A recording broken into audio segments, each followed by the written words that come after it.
هو الذي أرسل رسوله بالهدى ودين الحق ليظهره على الدين كله وكفى بالله شهيدا। আল্লাহ বলেন, তিনি সেই মহান সত্তা যিনি তার রাসূলকে পৃথিবীতে দ্বীনে হক সত্যের বিধান সহকারে পৃথিবীতে পাঠিয়েছেন। কেন পাঠিয়েছেন? লিইউযহিরাহু আলা দ্বীনি কুল্লি, যাতে করে এই রাসূল পৃথিবীতে যত দিন আছে, যত মতবাদ আছে, সমস্ত মতবাদের উপর আমার দ্বীনকে, ইসলামকে বিজয়ী করতে পারেন। এজন্য আমি রাসূলকে দুনিয়ার জন্য পাঠিয়েছি। এটা হচ্ছে রাসূল পৃথিবীতে আসার উদ্দেশ্য, মূল উদ্দেশ্য। যার কারণে আমরা দেখতে পাই রাসূল সাল্লাল্লাহু আলাইহি ওয়াসাল্লাম দুনিয়ার জমিনের মধ্যে আসার পরে, নবুয়ত লাভ করার পরে রাসূল সাল্লাল্লাহু আলাইহি ওয়াসাল্লাম এই দিন বিজয়ের জন্য যুদ্ধ করেছেন। করছেন না? দিন বিজয়ের জন্য যুদ্ধ করেছেন, রাসূল নেতৃত্ব দিয়েছেন। 80টা যুদ্ধ নেতৃত্ব রাসূল দিয়েছেন।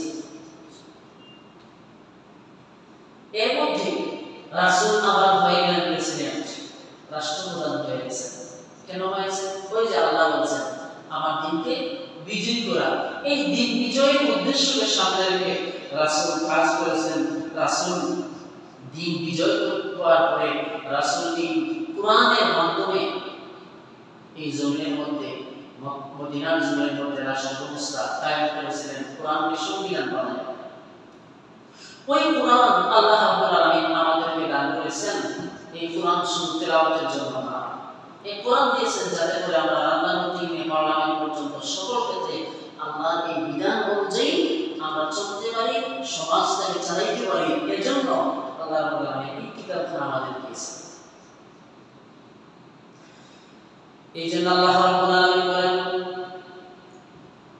কোরআনুল কারীমের 3 নম্বর সূরা সূরাতুল আলী ইমরানের 104 নম্বর আয়াতের মধ্যে আল্লাহ বলেন, কুনতুম খায়রা উম্মাতিন উখরিজাত লিন-নাস তা'মুরুনা বিল মা'রুফি ওয়া তানহাউনা 'আনিল মুনকার ওয়া তু'মিনুনা বিল্লাহ। আল্লাহ বলেন যে কুনতুম খায়রা উম্মাহ, তোমরা হচ্ছে পৃথিবীর মধ্যে সর্বশ্রেষ্ঠ জাতি। আমরা সর্বশ্রেষ্ঠ জাতি না, মুসলমান জাতি হচ্ছে পৃথিবীর মধ্যে সর্বশ্রেষ্ঠ জাতি। আল্লাহ বলেন তোমরা পৃথিবীর মধ্যে সর্বশ্রেষ্ঠ জাতি, তোমাদেরকে মানব জাতির মধ্য থেকে বের করে আনা হয়েছে। এটা বাছাই করে আনা হয়েছে, আমরা ঠিক না? আমরা বাছাই করে আনা হয়েছে। আল্লাহ বলেন তখন তোমাদের কাজ কি জানো? তা'মুরুনা বিল মা'রুফ, সৎ কাজের, ভালো ভালো কাজের আদেশ দেওয়া। সৎ কাজ, ভালো ভালো কাজের আদেশ দেওয়া। ওয়া তানহাউনা আনিল মুনকার, এবং অসৎ কাজ, গর্হিত, অশ্লীল যত মন্দ কাজ আছে, মন্দ কাজের বাধা দেওয়া, মন্দ কাজের বাধা দেওয়া, এবং আল্লাহর উপর ঈমান রাখা, আল্লাহর উপর ঈমান রাখা। এখন বলেন এখানে আল্লাহ বলেন তা'মুরু, আদেশ করো। আচ্ছা বলেন তো কি আদেশ বিষয়টা? আদেশ, আদেশ কে করতে পারে? যে আদেশ করার অবস্থানে থাকে সে আদেশ করতে পারে, ঠিক না? এখন দেখুন আল্লাহ বলেন তা'মুরু, আদেশ করো। আমি এই মসজিদের মেম্বরে বসে আমি কি ঘোষণা দিতে পারবো যে আজকে থেকে এই কমলগঞ্জ উপজেলার মধ্যে প্রত্যেক বালেগ জ্ঞানবান প্রত্যেক মুসলমান নর-নারীর জন্য নামাজকে বাধ্যতামূলক করে দেওয়া হইল, এবং যারা নামাজ পড়বে না তাদেরকে শাস্তির আওতায় আনা হবে। এই আদেশ এই মসজিদের মেম্বরে বসে আমি দিতে পারবো না? এটা আমি পারবো না। কারণ আদেশ করার, হুকুম করার ক্ষমতা আমার কাছে নাই। ওই যে হুকুম করার ক্ষমতা আমার কাছে আছে না, আমার কাছে নাই। আমি কি করতে পারি? অনুরোধ করতে পারি যে ভাইরা আল্লাহর রাস্তায় নামাজ পড়তে, হাতে পায়ে ধরিয়া অনুরোধ করিয়া, এই অনুরোধ করতে পারি। আমি আদেশ করতে পারি? আদেশ করতে পারি না। আমি কি বলতে পারবো আজকে থেকে আল্লাহ তাআলা বলেছেন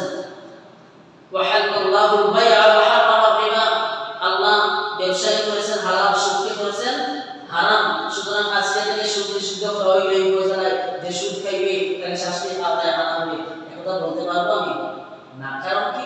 কারণ আমল করা, আদেশ করার জায়গায় আছে নি আমি জায়গায়। এখন বলেন এই আমলটাকে করতে পারবে? এই আমল করতে পারবে যিনি আমল করার জায়গায় আছে, যিনি আইন প্রণয়ন করা, আইন প্রয়োগ করার জায়গায় যে আছে, সে আমল করতে পারে। ঠিক না বেটি? আল্লাহ বলেন এটাই তাকমুরু, আমল করবা। এই আমল করার জন্য যেখানে আমল করার জায়গা, যেখানে গেলে তুমি আমল করতে পারবা, আদেশ করতে পারবা, আইন প্রণয়ন করিয়া আইন প্রয়োগ করতে পারবা জনগণের উপর, সেই জায়গায় তুমি আমল করা। এই জন্য আল্লাহ রাব্বুল আলামিন বলেন এই দুনিয়ার জমিনের মধ্যে এই সৃষ্টি জগৎটা হচ্ছে আল্লাহ, এই আকাশ আল্লাহর, জমিন আল্লাহ, আমরা মানুষ হচ্ছে আল্লাহ রাব্বুল আলামিনের সৃষ্টি।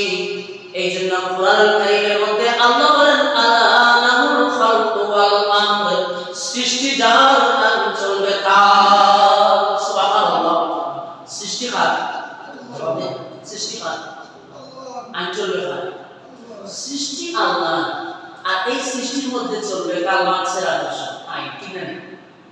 সৃষ্টি হচ্ছে আল্লাহ আর আইন চালাবে লেনিন। এটা কি হয়? এখন কই যে জিনিস আমার মালিকানাধীন আছে, যে জিনিসের মালিক আমি, এই জিনিসের উপর একমাত্র কর্তৃত্ব অধিকার কার থাকে? যিনি মালিক তার কাছে। এখন এই জমিন আল্লাহ, সৃষ্টি জগৎ আল্লাহ, আমরাও আল্লাহ, এখানে আল্লাহর আইন নাই।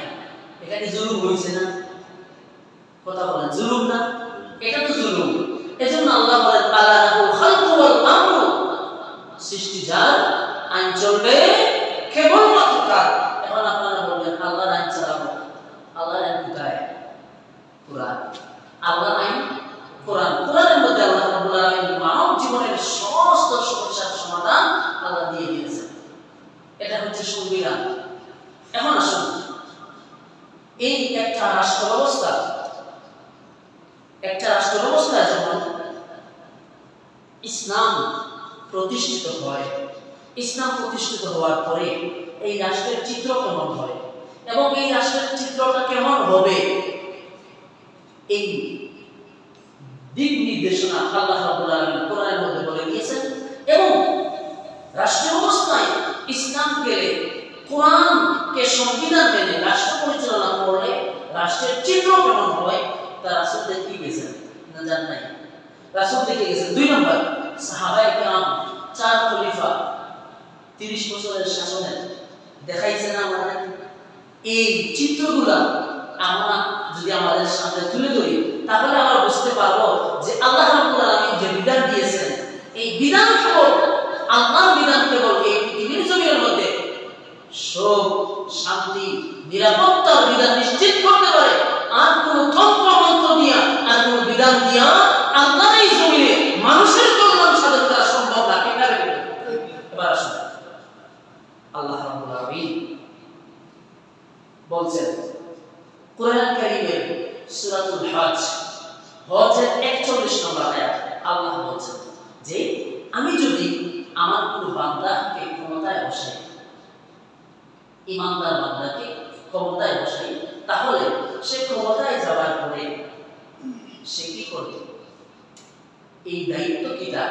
আল্লাহ বলেন সে ক্ষমতায় যাওয়ার পরে আমি 4 দফা কর্মসূচি তার হাতে রাখছি।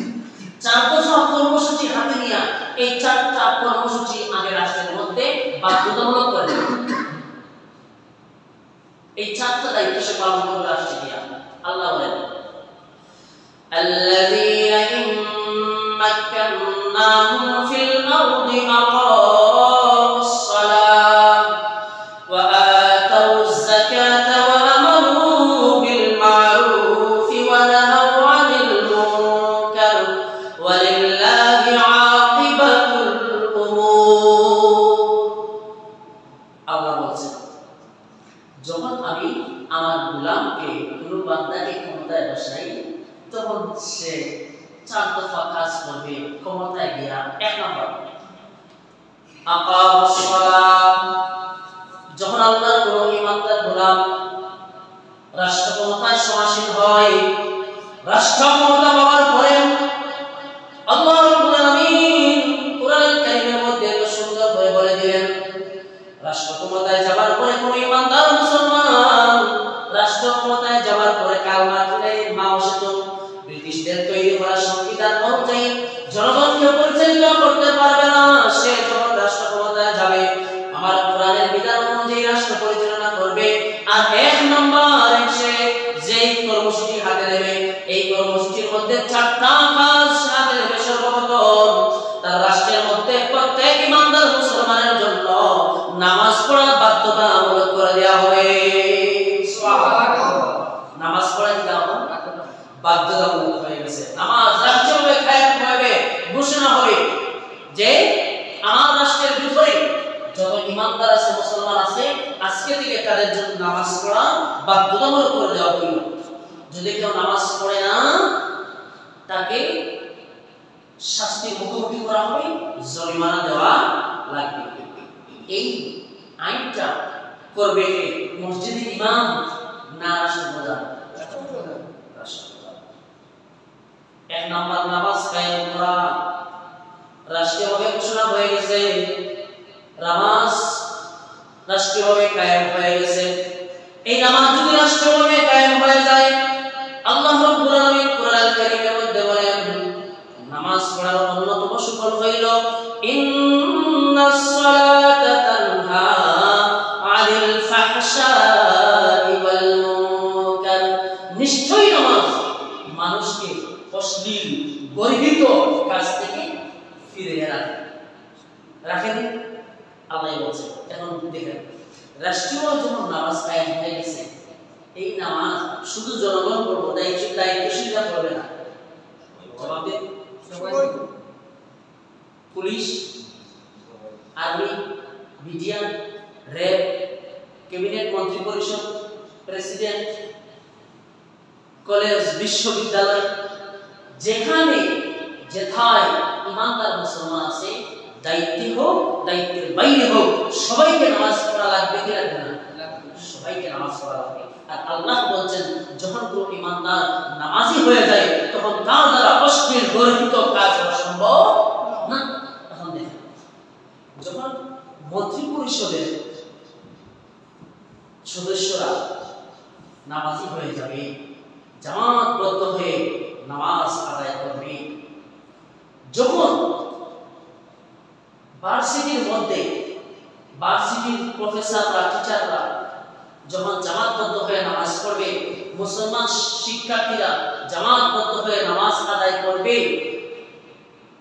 প্রশাসনের মধ্যে এসপি অফিসে, ডিসি অফিসে সবাই যখন দলবদ্ধ হয়ে কাতার মধ্যে হয়ে নামাজ আদায় করবে, এখন বলেন এই যদি হয় দেশের চিত্র, ঘুষ না খাইবে তারা দুর্নীতি করতে পারে?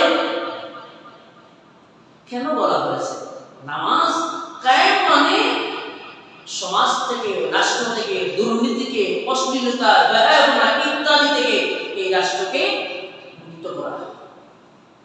কারণ যারা দায়িত্বে আছে তারা যদি ভালো হয়ে যায় দেশ অটোমেটিকলি ভালো হয়ে যায়। এই জন্য আল্লাহ রাব্বুল আলামিন বলেন আমার মুমিন বান্দা এক নম্বর দায়িত্ব হইল ক্ষমতায় যাওয়ার পরে এক নম্বর নামাজ কায়েম করা। নামাজ যদি রাষ্ট্রভাবে কায়েম হয়ে যায় এই রাষ্ট্রের মধ্যে থাকতে পারে না জুলুম, এই রাষ্ট্রের মধ্যে থাকতে পারে না অশ্লীলতা, বেহায়াপনা, এই রাষ্ট্রের মধ্যে থাকতে পারে না সুদ, ঘুষ, অন্যায়, দুর্নীতি, এই রাষ্ট্রের মধ্যে স্থান পাবে না। তার মানে হইল এই রাষ্ট্রটা হয়ে যাবে একটা ছোট্ট জান্নাতের মতো। আল্লাহ রাব্বুল আলামিন বলেন দুই নম্বরে আমার গোলামের দায়িত্ব হইল যেহেতু একটা রাষ্ট্রের মধ্যে রাষ্ট্র চালানোর অন্যতম একটা চালিকা শক্তি হচ্ছে অর্থ ব্যবস্থা। অর্থ ব্যবস্থা যদি সমৃদ্ধ না হয় একটা রাষ্ট্র চলতে পারে না। এই জন্য আল্লাহ সুবহানাহু ওয়া তাআলা এই রাষ্ট্র ব্যবস্থা পরিচালনার জন্য, অর্থ ব্যবস্থাকে সমৃদ্ধ করার জন্য আল্লাহ রাব্বুল আলামিন সুদের বিপরীত যাকাত ভিত্তিক অর্থ ব্যবস্থাকে আল্লাহ রাব্বুল আলামিন রাষ্ট্রীয়ভাবে কায়েম করার জন্য আদেশ দিয়ে দিলেন। সুবহানাল্লাহ। এবার দুই নম্বর দায়িত্ব হলো ওয়া আতাউজ যাকাত। আমার বান্দার দুই নম্বর দায়িত্ব সে রাষ্ট্রীয়ভাবে যাকাত আদায় করবে। এখন যাকাত আদায় করবে, ধনীরা যাকাত দেবে, যাকাত দেবে। এই যাকাতটা রাষ্ট্রীয় কর্মচারী না যাকাত কালেকশন করবে। যাকাত কি রাষ্ট্রীয়ভাবে এই যাকাতের একটা ফান্ড তৈরি হবে, যাকাতের টাকা জমা হবে। এই অর্থ ব্যবস্থাটা, এই অর্থটা, যাকাতের অর্থটা গরিব অসহায় মানুষ যারা আছে তাদের মধ্যে বন্টন করে দেওয়া হবে। যাদের ঘর নাই তাদের ঘর বাড়ির ব্যবস্থা করে দেওয়া হবে। যাদের কর্মসংস্থান নাই কর্মসংস্থানের ব্যবস্থা করে দেওয়া হবে। সিডর সাইক্লোন, অতিবৃষ্টি অনাবৃষ্টির কারণে বিভিন্ন সময় দেশের মধ্যে এই পরিবেশ সৃষ্টি হয় না, মানুষের ঘর বাড়ি নিয়ে যায় বন্যায়, জ্বর তুফানে মানুষের ঘর বাড়ি ভাঙিয়ে দেয়। এই তো যাকাত। যাকাত কেন দেওয়া হয়েছে? যাকাত হচ্ছে ইসলামের সেতু। এই যাকাতের টাকার মাধ্যমে সমাজকে বিনির্মাণ করা হবে। সুবহানাল্লাহ, আল্লাহ কোরআনে এজন্য বলেছেন যাকাত ভিত্তিক অর্থ ব্যবস্থা চালু হয়ে যাবে, সুদ থাকবে না এই জমিনের মধ্যে। যাকাতের কল্যাণময়তা এত বেশি, পঞ্চম খলিফা যাকে বলা হয় ওমর ইবনে আব্দুল আজিজ রাহমাতুল্লাহি আলাইহির সময়ে যাকাত কে নেবে এই বলিয়া এলান করা হতো। যাকাত দেওয়ার মানুষ খুঁজে পাওয়া যায়। সুবহানাল্লাহ। যাকাত এটা হচ্ছে যাকাত। আর সুদ তো মানুষের ধ্বংস করে। দেখেন না, যে নেই এই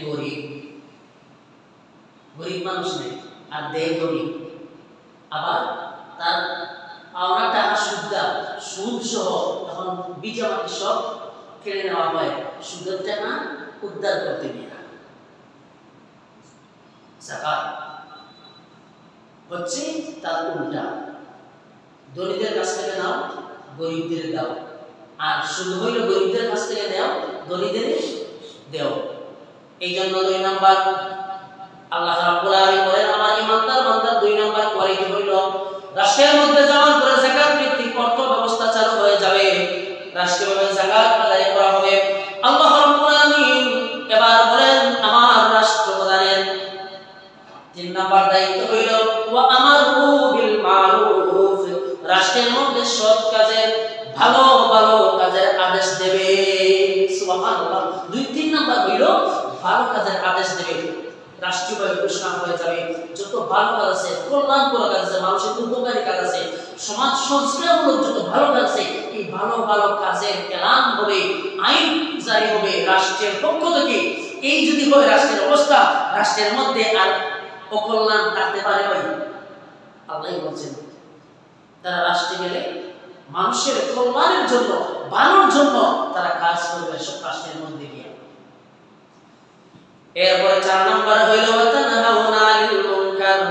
4 নাম্বার তারা সমাজের মধ্যে চুরি ডাকাতি, হত্যা, দর্শন, লুণ্ঠন, রাহাজানি, দুর্নীতি, যত অপকর্ম আছে সমস্ত অপকর্মের বিরুদ্ধে রাষ্ট্রীয়ভাবে তারা রুখে দাঁড়াবে। সুবহানাল্লাহ। রাষ্ট্রীয়ভাবে তারা আইন প্রয়োগের মাধ্যমে রাষ্ট্রের থেকে যত অপরাধ আছে, অপরাধ, দুর্নীতি, অনাচার, দুরাচার যা আছে সব কিছুকে নির্মূল করে দেবে রাষ্ট্র থেকে আইন প্রয়োগের মাধ্যমে। এটা কিভাবে সম্ভব? এবার বলেন, আমাদের দেশে চুরি আছে না নাই? চুরি আসেনি মানে আমাদের দেশে দুর্নীতি আছে না নাই? বাংলাদেশে দুর্নীতি আছে বললেও ভুল হয়, কারণ বাংলাদেশ তো দুর্নীতিতে চ্যাম্পিয়ন। এক একজন দুর্নীতি করতে করতে, দেশের সম্পদ লুট করতে করতে দেশের মধ্যে সম্পদের পাহাড় গড়িয়া তাও আবার বিদেশে প্রচার করে। কি পরিমাণ দুর্নীতি! অফিসের মধ্যে বসছে জনগণের খাদেম, অফিসে বসছে কিন্তু কলমের কুচায় হাজার হাজার লক্ষ লক্ষ টাকা চুরি করছে কলমের কুচায়। এখন বলেন, এই চুরির বিরুদ্ধে, দুর্নীতির বিরুদ্ধে বাংলাদেশের সংবিধানে আইন আছে না নাই? 375 নম্বর ধারা সংবিধানের চুরি। এই সংবিধানের ধারাটা কত প্রয়োগ করা হইল? চুরি বন্ধ হয়েছে, দুর্নীতি বন্ধ হয়েছে। এবার বলেন, আমাদের দেশের মধ্যে নারী নির্যাতন, ইফটিজিং, দর্শন আছে না নাই? আছে। এর বিরুদ্ধে আইন আছে নি? আছে। বন্ধ হয়েছে? বন্ধ হয় নাই। এবার বলেন মানুষের তৈরি করা বিধান দেওয়া এই পৃথিবীতে মানুষ বছরের পর বছর যুগের পর যুগ ধরে তারা চেষ্টা করতেছে এই সমাজ থেকে অন্যায়, রাহাজানি, দুর্নীতি, চুরি, লুণ্ঠন, ধর্ষণ, ইফতিজিং বন্ধ করার জন্য, কিন্তু তারা বন্ধ করতে পারে নাই, ব্যর্থ। কিন্তু এবার আল্লাহ রাব্বুল আলামিন বলেন একটা কিতাব দিলাম, একটা সংবিধান দিলাম, এই সংবিধানটা দিয়া যদি রাষ্ট্র পরিচালনা করো তাহলে আল্লাহ রাব্বুল আলামিন চ্যালেঞ্জ করে বলেছেন যেই রাষ্ট্রের সংবিধান হয়ে যাবে কোরআন, এই রাষ্ট্রের মধ্যে চুরি, ডাকাতি, হত্যা, ধর্ষণ, লুণ্ঠন থাকার কোনো সম্ভাবনা থাকতে পারে না। চোর চুরি করেছে, আল্লাহ রাব্বুল আলামিন বলেন চুরি যখন করলো, চোর ধরা পড়লো, আল্লাহ বলেন ওয়াসারিকু ওয়াসারিকাতু ফাকতাউ আইদিয়াহুমা। চোর যখন চুরি করে, ওয়াসারিকু মুযাক্কার করেছে, ওয়াসারিকাতু মুআন্নাস করেছে, চোর পুরুষ হোক আর নারী হোক, চুরি করছে তার হাত কেটে দাও, চুরি করছে তার হাত কেটে দাও। এখন কোন চোর? ডিম চুর, মুরগি চুর না, যে অভাবে চুরি করে আগে তারে ধরো, তার অভাব মোচন করো। আর যে অভাবে না স্বভাবে চুরি করে এই চোরগুলোর ধরিয়া হাত কেটে দাও। একটা চোরের যদি হাত কাটা হয়, বাইতুল মুকাররমের সামনে এসে হাজার হাজার মানুষের সামনে মিডিয়াগুলো যদি প্রচার করে সারা দেশের মধ্যে চুরির কারণে অমুক অফিসারের, অমুক মন্ত্রীর হাত কাটা হয়েছে, বাকি মন্ত্রীগুলা এই দৃশ্য দেখিয়া চুরি করার আগে 3 গ্লাস পানি খাইব বয়স ছুটে, ঠিক না? জনমের মতো তো হাত পেছে। এখন কেউ কি চাইব যে তার হাতটা যাও? হবে না। সুতরাং আল্লাহর বিধান যদি কায়েম হয়ে যায় তাহলে চুরি থাকতে পারে না। দর্শনের বিরুদ্ধে কত আইন হয়, কিন্তু রে ভাই দর্শন তো বন্ধ হয় না। আর আল্লাহ রাব্বুল আলামিন বলেন যদি ধর্ষক দর্শন করে জিনায় লিপ্ত হয় কোন ছেলে অথবা মেয়ে, অবিবাহিত যদি হয়, তাহলে তুমি তাকে 100টা বেত্রাঘাত করো, তাও গোপনে ঘরের ভিতরে ঢুকাইয়া না, জনসম্মুখে তাকে বেত্রাঘাত করো 100টা। আর যদি জিনাকার বিবাহিত হয় তাহলে বুক পর্যন্ত মাটির ভিতরে ফেলে দাও। হাজার হাজার দর্শক সামনে উপস্থিত থাকবে, সবার হাতের মধ্যে থাকবে পাথর, আর পাথর নিক্ষেপ করিয়া ওই দর্শকের গোশত, মাংস বাতাসের সাথে মিশিয়ে দাও। সুবহানাল্লাহ। এই দৃশ্য যদি একটা বিচার হয় রাষ্ট্রের মধ্যে, ধর্ষণ এই চিন্তাটা মাথায় আসার আগে তার হাত পা কাঁপিয়া মাটির মধ্যে উঠিয়া হলো, ঠিক না? ঠিক এইরকম করিয়া আল্লাহর বিধান যদি কায়েম হয়ে যায় তাহলে আর এই দেশের মধ্যে অন্যায়, দুর্নীতি, অবিচার থাকতে পারে না। ভাই এই আল্লাহর বিধানগুলো যদি বলতে থাকি তাহলে কোরআনের মধ্যে আল্লাহর যে বিধানগুলো এগুলা বলা শেষ হবে না।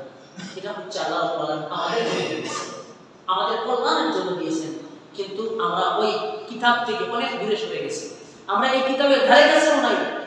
আমরা যখন এই কোরআনের বিধানের কথা তখন বলা হয় এটা মৌলবাদ, যখন এই বলা হয় কোরআনের বিধানের কথা তখন বলা হয় ১৫০০ বছর পুরাতন, ১৫০০ বছরের পুরাতন, এটা দিয়ে এখন চলে না।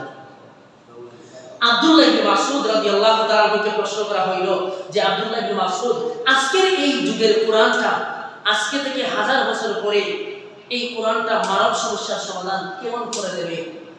এটা কি তখন কার্যকর হবে? এইরকম প্রশ্ন করা যখন হইল, এটা বন্ধ করো, মাঝখানটা বন্ধ। তখন আব্দুল্লাহ ইবনে মাসউদ বলেন আল কুরআন ইউফাসসিরুহু জামান, যখন যেই যুগ আসবে দুনিয়ার মানুষের কাছে তখন ওই সময়ে কোরআন বলে দেবে যে ওই সময়ের জন্যই কোরআন পারফেক্ট। সুবহানাল্লাহ। যুগ বলে দেবে এই কোরআন তো এখন এই সময়ের জন্য কোরআন। যার কারণে আমরা দেখি ভাই পৃথিবীর মধ্যে যেটা এই বর্তমান পৃথিবীতে দেখেন, বর্তমান পরিবেশ পরিস্থিতি পৃথিবীর দিকে তাকাইলে এবং কোরআনটা খুললে দেখা যায় পৃথিবীর সাথে খাপ খায়, মিলে কি মিলে না? মিলে যায়। এখন আমরা বলি যে রাষ্ট্রভাবে যদি ইসলাম কায়েম হয়ে যায়, কোরআনটা যদি রাষ্ট্রের সংবিধান হয়ে যায়,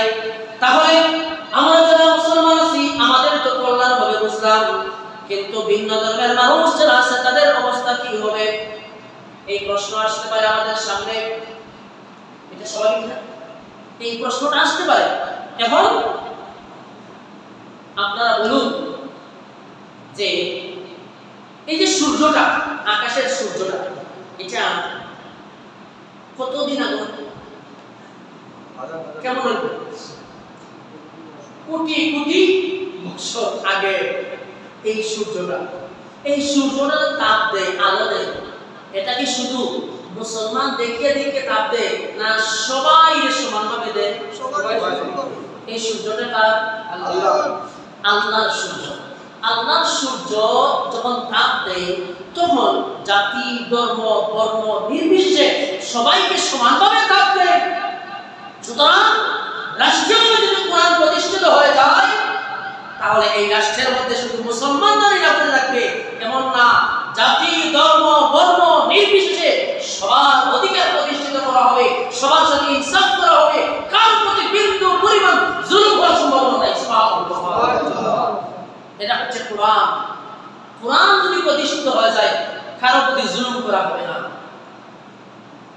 এখন আপনি বলবেন এই কোরআনটা ১,৫০০ বছর আগের কোরআন, এই বর্তমান টেকনোলজির যুগ, মডার্ন যুগ, স্মার্ট যুগে এই কোরআন কি মানুষকে ঐক্যবদ্ধ করে সব সমস্যার সমাধান দিতে পারবে?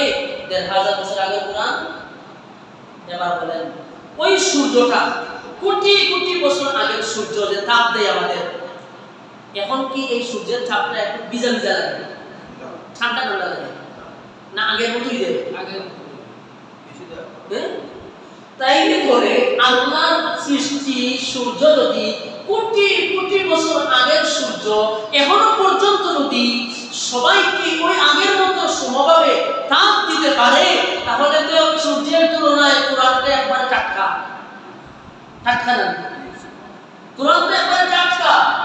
সুতরাং এই কোরআন হচ্ছে এই পৃথিবীর জন্য একমাত্র কিতাব, যেই কিতাব সকল যুগে সমহারে সবাইকে সমস্ত সমস্যার সমাধান দিতে সক্ষম।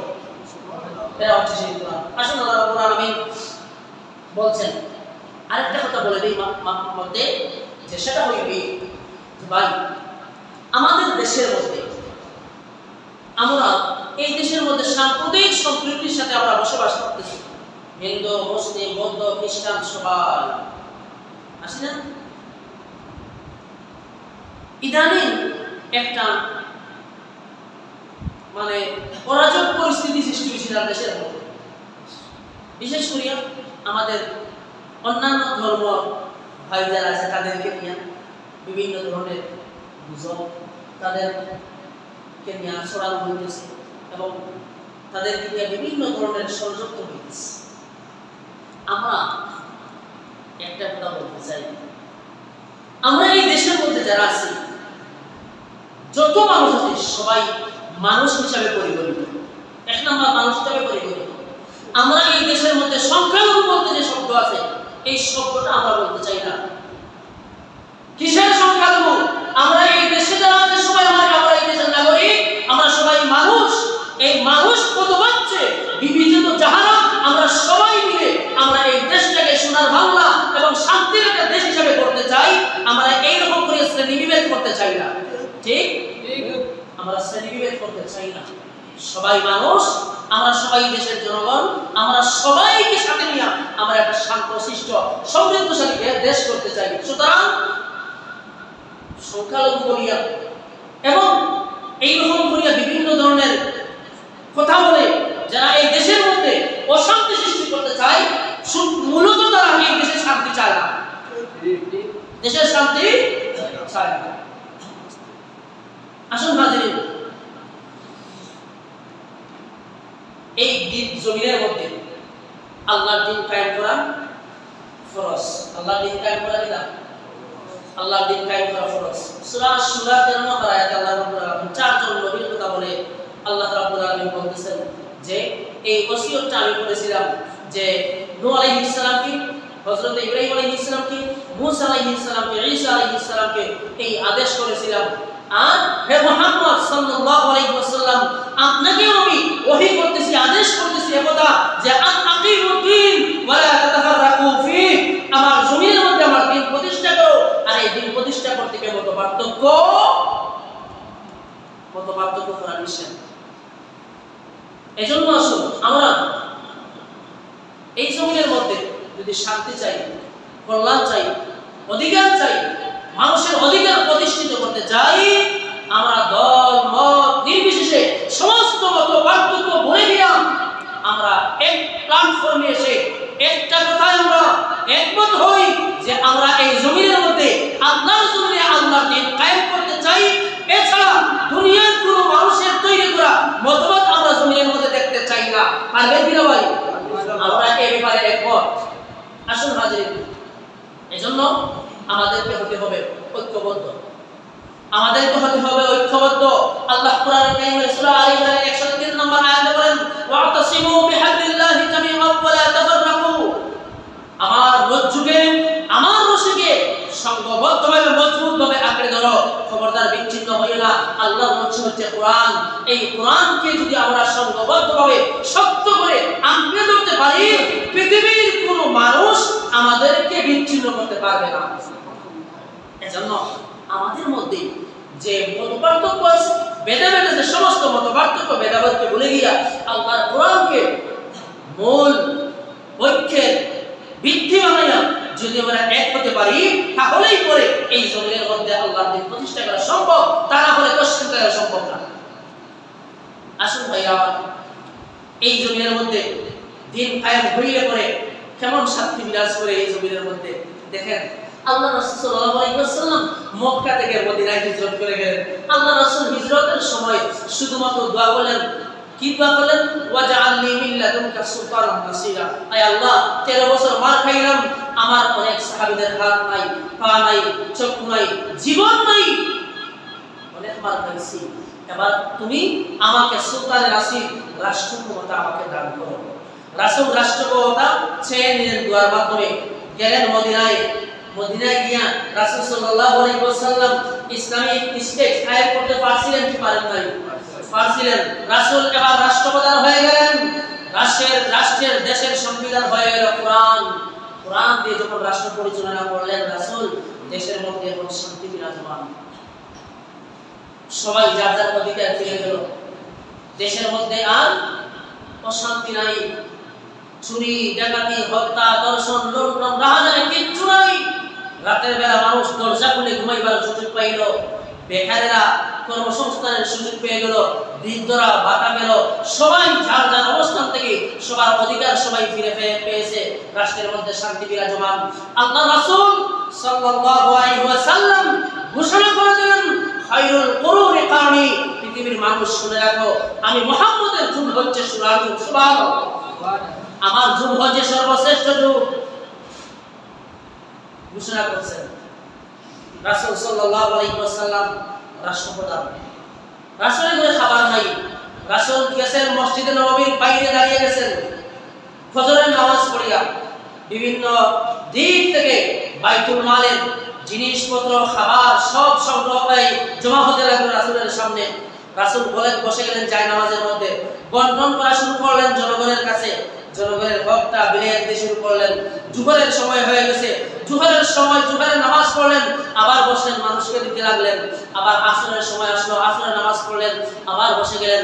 মাগরিবের সময় যখন আসলো, রাসূলের সামনে স্তূপ হওয়া জমা হওয়া সমস্ত খাবার, মানুষের সম্পদ, জনগণের সম্পদ মানুষকে বিলিয়ে দিয়া যখন দিন শেষে রাসূল উঠলেন, জায়নামাজটা ঝাড়া দিলেন, শুধুমাত্র কিছু বালি জায়নামাজ থেকে পড়লো, তাছাড়া রাসূলের সামনে আর কিচ্ছু নাই। সুবহানাল্লাহ।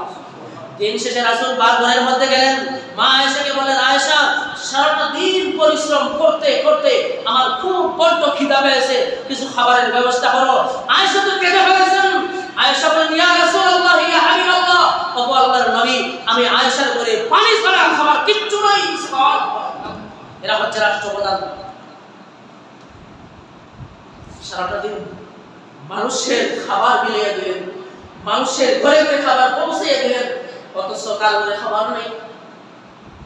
আর আমাদের চিত্র হচ্ছে উল্টা, যারা আমাদের দায়িত্বে যায়, আমাদের পেটে পাথর বাঁধা লাগে, তারা সম্পদের পাহাড় নেই, ঠিক না ভাই? সম্পদের পাহাড়। তার কারণ কি? কোরআন নাই, আদর্শ নাই, একটাই কারণ আল্লাহ রাসূল সাল্লাল্লাহু আলাইহি ওয়াসাল্লাম মদিনার প্রেসিডেন্ট হয়ে গেলেন। বিধবাদের বাড়ির সামনে দিয়ে হাঁটিয়ে যান রাসূল সাল্লাল্লাহু আলাইহি ওয়াসাল্লাম বলে যান, ও বিধবারা, ও এতিমরা, তোমাদের বাজার লাগবে না? লাগবে নাকি? বাজার লাগলে বলো, আমি মুহাম্মদ তোমাদের বাজার করে দেই। সুবহানাল্লাহ। আল্লাহ রাসূল প্রেসিডেন্ট, মানুষকে ডেকে ডেকে বলতেছেন, তোমাদের বাজার লাগবে, বলো আমাকে, আমি তোমাদের বাজার করে দেই। হযরত ওমর রাদিয়াল্লাহু তাআলা আনহু জোহরের নামাজের পরে রাসূল নিজের হুজরার মধ্যে শুয়ে আছেন। আল্লাহ রাসূলের সাহাবী হযরত ওমর ঘরের মধ্যে প্রবেশ করলেন। ঘরের মধ্যে প্রবেশ করিয়া এদিক সেদিক তাকায়া বাচ্চা শিশুর মতো হযরত ওমর ডুকরে কেঁদে উঠলেন। আল্লাহ রাসূল প্রশ্ন করলেন, ওমর কাঁদছো কেন? ওমর বলে, ইয়া রাসূলুল্লাহ, আমি বিশ্বনবীর ঘর দেখতেছি, বিশ্বনবীর ঘর আমি দেখতেছি, মদিনার প্রেসিডেন্টের ঘর দেখতেছি। আমি ঘরের মধ্যে আছে একটা, এক কোণার মধ্যে একটা মশক যার মধ্যে পানি নাই, আর একটা জায়গা যেটা দিয়া পিঠে বলে কি রুটি ইত্যাদি বানানো হয়, ওটা পড়ে আছে। আর রাসূল শুয়ে আছেন একটা খাটিয়ার উপর, খেজুর পাতা দিয়া বুনা দড়ি, ওই দড়ি দিয়ে বানানো খাটিয়া, তার উপরে রাসূল শুয়ে আছেন। মাথার তলে বালিশ নাই, মাথার তলে বালিশ নাই, মাথার নিচে হাতটা রেখে রাসূল শুয়ে আছেন মদিনার প্রেসিডেন্ট, যার শরীরের মধ্যে জান্নাতি শরীর মুবারকের মধ্যে রশির দাগ থাকে। হযরত ওমর সহ্য করতে পারলেন না। হযরত ওমর বলেন, ইয়া রাসূলুল্লাহ, ইয়া হাবিবাল্লাহ, আমাকে অনুমতি দিন, আমি আপনার জন্য একটা তুষক বানাইয়া নিয়ে আসি। আল্লাহ রাসূল বলেন, ওমর রে, ওই যে দেখতে পাচ্ছ উহুদ পাহাড়টা, আমি যদি হুকুম করি উহুদ পাহাড় আমার জন্য সোনা হয়ে যা, ওমর তুমি দেখতে পাবে তোমার চোখের সামনে উহুদ পাহাড়টা আমার জন্য সোনা হয়ে গেছে। সুবহানাল্লাহ। ওমর, আমি শান্তির জন্য আসি নাই, আমি সুখ করার জন্য পৃথিবীতে আসি নাই, আমি আসছি মানবতার কল্যাণের জন্য। সুবহানাল্লাহ। রাষ্ট্রপতি, রাষ্ট্রপ্রধান আল্লাহ রাসূল সাল্লাল্লাহু আলাইহি ওয়াসাল্লাম এই কোরআন দিয়া এমন সোনার মানুষ গঠন করেছিলেন। মুসলিম জাহানের দ্বিতীয় খলিফা হযরত ওমর ফারুক রাদিয়াল্লাহু তাআলা রাষ্ট্র ক্ষমতায় আসলেন। তার হাতে চলে আসছে অর্ধ পৃথিবী, 12 লক্ষ বর্গ মাইলের প্রেসিডেন্ট হযরত ওমর রাদিয়াল্লাহু তাআলা। রাতের বেলায় বিছানার মধ্যে ঘুমাইয়া, রাতের বেলায় আরাম করেন নাই, রাতের বেলা পাড়ায় পাড়ায় মহল্লায় মহল্লায় রাতের বেলা ছদ্মবেশে বেরিয়ে যেতেন, মানুষের খোঁজ খবর নিতেন, মানুষ কেমনে ঘুমায়, মানুষ কি শান্তিতে আছে নাকি, কোথাও কেউ কোনো বিপদে আছে নাকি, কোথাও কেউ কোনো মানুষ না খেয়ে আছে নাকি, এই খোঁজ নেওয়ার জন্য রাতের বেলা বেরিয়ে যায় হযরত ওমর। হঠাৎ চলতে চলতে একটা তাঁবুর ভিতর থেকে কান্নার আওয়াজ ভেসে আসলো। হযরত ওমরের কানের মধ্যে দৌড়ে গেলেন, সেদিকে গিয়া কান পেতে দেখলেন এই তাঁবুর ভিতরে বাচ্চা শিশুরা কান্না করতেছে, আর মেয়ে মহিলা, ঘরের মহিলা বলতেছে, বাবারা একটু অপেক্ষা করো, গোশত রান্না করতেছি, একটু করে খাবা, একটু অপেক্ষা করো, ধৈর্য ধরো। হযরত ওমর রাদিয়াল্লাহু তাআলা সহ্য করতে পারেন নাই, অনুমতি নিয়ে ঘরে প্রবেশ করলেন। প্রবেশ করে বলেন, ও মহিলা, তুমি তো বড় জালেম, বাচ্চাদেরকে এত রাত পর্যন্ত বুকা রেখে উপোস রেখে তুমি এখন এই বাচ্চাদেরকে তুমি কষ্ট দিতেছো। হযরত ওমর রাদিয়াল্লাহু তাআলা তার জবাবে ওই মহিলা বলে, ও পতি, কে আপনি? আপনাকে চিনি না, আপনি আমাকে জালেম ও অবিবেচক বলতে পারেন না। আজকে 3 দিন পর্যন্ত এই মদিনার মধ্যে আমি অবস্থান করতেছি, মদিনার বাইরের স্টেট থেকে আমি আসছি এখানে। আজকে 3 দিন পর্যন্ত আমার ঘরে খাবার নাই, আমার সন্তানেরা ক্ষুধার জ্বালায় চিৎকার করতেছে, কাঁদতেছে, আমি মা সহ্য করতে পারতেছি না। ওই বাচ্চাদেরকে সান্ত্বনা দেওয়ার জন্য চুলার উপরে একটা পাতিল বসাইলাম, পাতিলের মধ্যে কয়েকটা পাথর দিয়া পানি দিয়ে নাড়াচাড়া করতেছি, আর বাচ্চাদেরকে সান্ত্বনা দেওয়ার চেষ্টা করতেছি যে গোশত রান্না করতেছে, পরে খাবো, এছাড়া আমি কি করব? হযরত ওমরের মাথায় যেন পাহাড় ভেঙে পড়লো। কি দেখলাম আমি? আমার রাষ্ট্রের মধ্যে মানুষ না খেয়ে মরতেছে, তাও 3 দিন পর্যন্ত।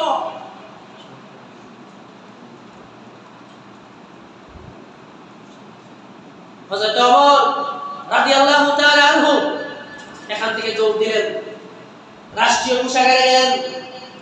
রাষ্ট্রীয় কোষাগারের খাদেমকে বললেন, আসলাম তাড়াতাড়ি করিয়া দরজাটা খুলো, বস্তার মধ্যে আটা তরি তরকারি ঢুকাও। আটা তরি তরকারি বস্তার মধ্যে ঢুকানো হইল। এবার অর্ধ জাহানের খলিফা হযরত ওমর রাদিয়াল্লাহু তাআলা বললেন, আসলাম রে, আমার বস্তাটা এবার আমার মাথায় তুলে দিয়ে। সুবহানাল্লাহ। আসলাম বলে, ইয়া আমিরুল মুমিনিন, বস্তা বহন করার জন্য আমি খাদেম তো আছি, আপনি কেন বহন করবেন? আমিরুল মুমিনিন ওমর বলতেছে, আসলাম এমন দৃশ্য দেখে আসছি যে দৃশ্যের জন্য কাল কিয়ামতের ময়দানে আমি ওমরকে আসামির কাঠগড়ায় দাঁড়ানো লাগবে, সুতরাং আমার বোঝা আমার মাথায় উঠাইয়া দাও, আমার বোঝা আমার মাথায় উঠিয়ে দাও। হযরত ওমর রাত্রিবেলা বস্তা কাঁধে নিয়ে দৌড় শুরু করলেন। মহিলার কাপড়ের মধ্যে ঢুকলেন, বললেন, মা আপনি এই আটাগুলা নেন, খামির তৈরি করে রুটি বানান। আর হযরত ওমর পাশে বসে গেলেন, বসে তিনি তরকারি কেটে মহিলাকে সাহায্য করলেন। রুটি বানানো হইল, তরকারি কাটা হইল, রান্না বান্না হওয়ার পরে হযরত ওমর বলেন, মা এবার আপনি খান। আর হযরত ওমর বাচ্চা দুটোকে কুলের মধ্যে নিয়ে নিজে বাচ্চা দুটার মুখের মধ্যে খাবার তুলে দিতেছে। মহিলা তাকাইয়া দেখেন এই পথিকের চোখ থেকে পানি ধরধর করে পড়তেছে। মহিলা বলে, ও পথিক, আপনি কি আপনাকে আমি চিনি না? আমার মন বলে এই মদিনার প্রেসিডেন্ট যদি ওমর না হইয়া আপনার মতো মানুষ হইতো, মানুষের বাক্য বলে যেত। সুবহানাল্লাহ। হযরত ওমর তখন রাত্রিবেলা নিজের পরিচয় দিলেন না, পরিচয় গোপন করে বললেন, মা আমি আগামীকালকে আপনি ওমরের দরবারে যাবেন, সেখানে আপনি আমাকে পাবেন, সেখানে আপনাকে আমি আরো কিছু দেওয়ার জন্য চেষ্টা করব। পরের দিন হযরত ওমরের দরবারে মহিলা গিয়ে হাজির। মহিলা তাকায় দেখে গত রাত্রিবেলা আমার জন্য খাবার নিয়ে দৌড়াইছিল, আমার ঘরের মধ্যে গিয়া যে ব্যক্তি সবজি কেটেছিল, আমার বাচ্চার মুখে খাবার তুলে দিয়েছিল, এই ব্যক্তিটা আর কেউ না, এই ব্যক্তি হচ্ছে আমিরুল মুমিনিন ওমর। সুবহানাল্লাহ। মহিলা বলতেছে, আমিরুল মুমিনিন, রাত্রিবেলা আপনাকে চিনতে পারি নাই, আমার কারণে আপনি যথেষ্ট কষ্ট করেছেন, আল্লাহর ওয়াস্তে আমাকে maaf করে দেবেন। আমিরুল মুমিনিন ওমর বলেন, মা উল্টা আমার কাছে maaf চাইও না, বরং আমাকে তুমি আল্লাহর ওয়াস্তে maaf করে দাও। কাল কিয়ামতের ময়দানে আমি ওমরকে আসামির কাঠগড়ায় দাঁড় করাইও না যে 3 দিন পর্যন্ত আমি তোমার খোঁজ নিতে পারি নাই, তুমি উপাস থেকেছো, তুমি না খেয়ে আসলা, আমি তোমার খোঁজ নিতে পারি নাই, তোমার ওই খাবারের প্রয়োজন হওয়ার আগেই যে আপনার কাছে খাবার পৌঁছে দিতে পারি নাই, এজন্য আমি ওমরকে কাল কিয়ামতের দিন আল্লাহর কাঠগড়ায় আসামির কাঠগড়ায় দাঁড় করাইব। সুবহানাল্লাহ। এরা হচ্ছে রাষ্ট্রপ্রধান। হযরত ওমর রাদিয়াল্লাহু তাআলা আনহু মিশরের গভর্নরকে ডাকলেন, দাওয়াত করলেন। মিশরের গভর্নর আসলো। আসার পরে মিশরের গভর্নর আসার পরে বললেন, মিশরের গভর্নর বসো। আব্দুল্লাহকে বললেন, আব্দুল্লাহ যাও খাবার নিয়ে আসো। আব্দুল্লাহ গিয়ে খাবার আনলেন, কয়েকটা রুটি আনলেন আর জয়তুনের গুঁড়া তেল আনলেন। আনার পরে দিলেন। হযরত ওমর নিজের সামনে কিছু তেল আর রুটি রাখলেন, আর মিশরের গভর্নরের সামনে কিছু দিলেন। বিসমিল্লাহ বলে হযরত ওমর খাওয়া শুরু করে দিয়েছেন। আধা ঘন্টা বের হয়ে গেছে। মিশরের গভর্নর বসে আছে, বলতেছে, আমিরুল মুমিনিন, আপনি কিন্তু অর্ধেক খাওয়া শেষ করে ফেলেছেন, আমি এখনো বিসমিল্লাহ করি নাই। ওমর বললেন, কেন? মিশরের গভর্নর বলতেছে, এই শুধুমাত্র এই জয়তুনের তেল দিয়া, ভুনা তেল দিয়া কি রুটি খাওয়া যায়? গোশত নাই, কিচ্ছু নাই, এটা কি এভাবে খাওয়া যায়? এই কথা বলার পরে ওমর বললেন, ও মিশরের গভর্নর, তোমার জবান থেকে এই কথাটা বের করার জন্য আমি এই অসময়ে তোমার সাথে খাবার খেতে বসছি। আমি গোয়েন্দা সংস্থায় খবর পেয়েছিলাম যে তোমার দেশের জনগণ খাইতে পারে নাই ঠিক মতো, তোমার দেশের সমস্ত জনগণ রুটি গোশত খাইতে পারে নাই, কিন্তু 3 বেলা তুমি গোশতের সাথে রুটি খাও। মিশরের গভর্নর বলছে, আমি 3 বেলা খাই। আমিরুল মুমিনিন ওমর বলেন, ও মিশরের গভর্নর, আমার মদিনার মধ্যে দুর্ভিক্ষ চলতেছে, আর আমার মদিনার সমস্ত জনগণ রুটির সাথে গোশত খাইতে পারে না, যার জন্য আমি ওমর সিদ্ধান্ত নিয়েছি যতদিন পর্যন্ত আমার মদিনার প্রত্যেকটি জনগণ গোশত এবং রুটি খাইতে না পারবে ততদিন পর্যন্ত আমি আমার গোশতের সাথে রুটি খাবো না। সুবহানাল্লাহ। এটা হচ্ছে রাষ্ট্রপ্রধান। কেমন রাষ্ট্রপ্রধান ছিলেন হযরত ওমর? যেদিকেই বাহিনী পাঠায় সেদিকেই জয়লাভ হয়ে যায়। রোমের বাদশা আতঙ্কিত হয়ে গেছে। হযরত ওমরের না জানি কেমন সুবিশাল প্রাসাদ আছে, জাঁকজমকপূর্ণ প্রাসাদ, কি জানি কেমন সৈন্যবাহিনী তার আছে, যার জন্য সে প্রভাব প্রতিপত্তি দিয়ে দেশের পর দেশ জয় করতেছে। গোয়েন্দা পাঠিয়ে দিল, যাও ওমরের রাষ্ট্র ব্যবস্থা গিয়ে একটু পর্যবেক্ষণ করে আসো। রোম থেকে গোয়েন্দা চলে আসছে, এসে বলতেছে তোমাদের রাষ্ট্রপ্রধান কোথায়, তোমাদের বাদশা কোথায়? একজন বলল আমাদের তো বাদশা হয় না, আমাদের আমির হয়, খলিফা হয়। তো বলতেছে বুঝতেছি তোমাদের খলিফা কোথায়? ওই ব্যক্তি বলতেছে যে শুনছি খলিফা ওমরের নাকি উট হারাইয়া গেছে, খলিফা ওমরের নাকি উট হারাই গেছে, ওই উট খুঁজতে জানি কোথায় গেছে। কোন দিকে গেছে? ওই দিকে গেছে, চলো আমার সাথে। ওই ব্যক্তি কে সাথে নিয়ে গোয়েন্দা রুমের গোয়েন্দা চলছে। হাঁটতে হাঁটতে হাঁটতে হাঁটতে এক পর্যায়ে মরুভূমির কাছে একটা গাছ, সেখানে দেখতে পায় গাছের তলায় একটা লোক শুয়ে আছে বালির মধ্যে, মাথার নিচে হাতটা দিয়া। যখন শুয়েছিল তখন হয়তো ওই যে গাছের ছায়া ছিল, কিন্তু এতক্ষণে গাছের ছায়া চলে গেছে, এখন রোদ পড়ে গেছে শরীরের মধ্যে, শরীর ঘামিয়া বালির মধ্যে পড়তেছে ঘাম। সাথে যে আছে এই বলতেছে ও পথিক বা মুসাফির, এই হচ্ছে আমাদের আমির আল মুমিনিন, বাড়ির মাটির মধ্যে শোয়া ইনি হচ্ছেন আমির আল মুমিনিন। রুমের ওই বেদা তার জবান থেকে বের হয়ে গেছে, ওমর আমার দেশের রাষ্ট্রপ্রধান বিশাল দুর্গের মধ্যে অবস্থান করে, শত শত সৈন্য চতুর্দিকে পাহাড়ের মধ্যে থাকে। এই অবস্থার মধ্যে আমার দেশের রাষ্ট্রপ্রধান অবস্থান করে, তার কলিজার মধ্যে ভয়, কি জানি কোথায় কোন শত্রু এসে আমার কলিজার প্রাণ পাখিটা উড়িয়ে নিয়ে যায়, এই ভয়ের মধ্যে থাকে। আর ওমর তুমি মরুভূমির বালির গাছতলার মধ্যে শুয়ে আছো, কোনো গার্ড নাই, কোনো সেনাবাহিনী নাই, কোনো প্রহরী নাই। নিশ্চয়ই ওমর তুমি তোমার জনগণের হক আদায় করেছো, যার জন্য তুমি নির্বিঘ্নে এই মরুভূমির বালির মধ্যে শুয়ে আছো। সুবহানাল্লাহ। রাষ্ট্রপ্রধান খালে হয়ে যাবে। এরা হচ্ছে ইসলামী রাষ্ট্রের চিত্র। ইসলাম যেখানে প্রতিষ্ঠিত হয়, কোরআন যেখানে প্রতিষ্ঠিত হয়, এই দেশের মধ্যে জান্নাতি একটা পরিবেশ বিরাজ করে। সুবহানাল্লাহ।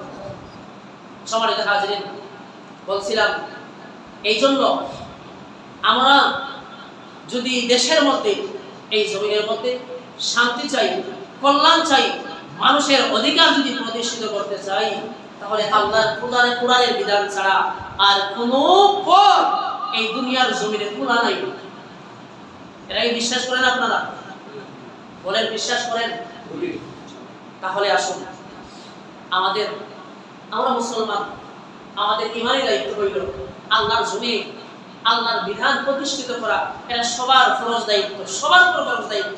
আর একটা কথা বলে নেই, যদি কোনো ব্যক্তি মনে প্রাণে একথা বিশ্বাস করে যে আল্লাহর বিধান দিয়া, আল্লাহর কোরআন দিয়া রাষ্ট্র পরিচালনা করা যাবে না, আল্লাহর বিধান দিয়া রাষ্ট্র পরিচালনা সম্ভব না, কোরআন রাষ্ট্রে আসবে, কোরআনের মাধ্যমে রাষ্ট্র পরিচালনা হবে, এটা হতে পারে না, এটা যদি কোনো মুসলমান চিন্তা করে, ধারণা করে, আল্লাহর কসম সাথে সাথে কাফের হয়ে যাবে, সাথে সাথে কাফের হয়ে যাবে।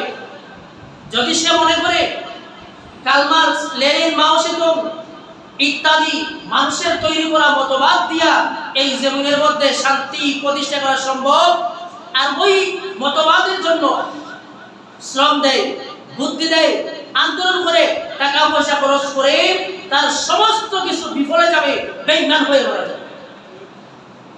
এই জন্য ভাই সময় এখন হয়েছে আমরা আমাদের চিন্তাকে পরিবর্তন করি, আমাদের মনকে পরিবর্তন করি, পরিবর্তন করিয়া আমরা সবাই একতাবদ্ধ হই যে আল্লাহর জমিনের মধ্যে আমরা আল্লাহর দ্বীন প্রতিষ্ঠিত হোক, এটা দেখতে চাই।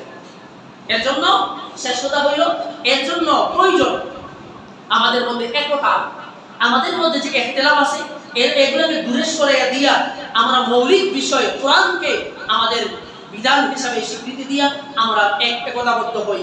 আর এই জমিনের মধ্যে, এই বাংলাদেশের মধ্যে আমরা কত সরকার আইলো আর কত সরকার গেল, এটা আমরা দেখছি না? দেখি নাই? আমাদের এই দেশে কি শান্তি প্রতিষ্ঠা করতে পারছে কেউ? পারে নাই।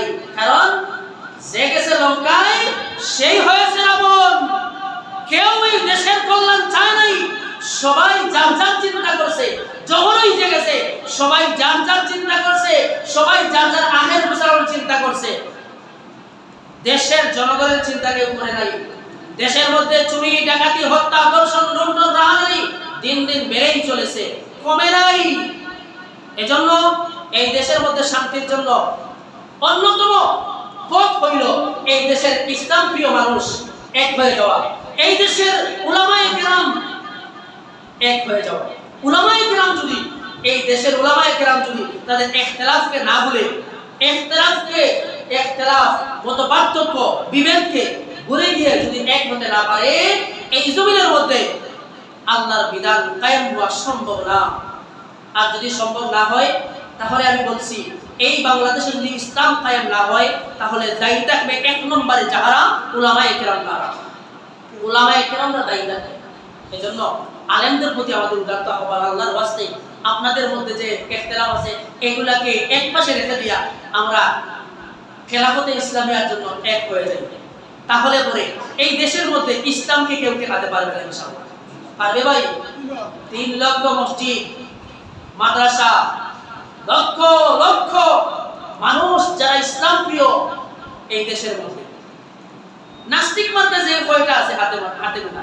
সুতরাং আমরা যদি এক হয়ে যাই, ইসলামের বিজয় ইনশাআল্লাহ কেউ ঠেকাতে পারবে না। পারবে ভাই? দাদা বাবুরা অনেক চেষ্টা করছে, বছরের পর বছর ধরে বিভিন্ন ষড়যন্ত্রের মাধ্যমে তারা এই দেশ থেকে ইসলামকে নিশ্চিহ্ন করার তারা ষড়যন্ত্র করছে বছরের পর বছর, এখনো তারা করতেছে ভাই। কিন্তু আমরা যদি ইসলামকে সামনে রেখে, কোরআনকে সামনে রেখে যদি এক হতে পারি, কেউ কিচ্ছু করতে পারবে না ইনশাআল্লাহ। আল্লাহ রাব্বুল আলামিন আমাদের তৌফিক দান করুন, আমরা যেন এই দেশকে, এই দেশের জমিনকে আল্লাহর বিধান দিয়ে সাজাইতে পারি, সেই তৌফিক যেন আল্লাহ আমাদের দান করেন। আমিন।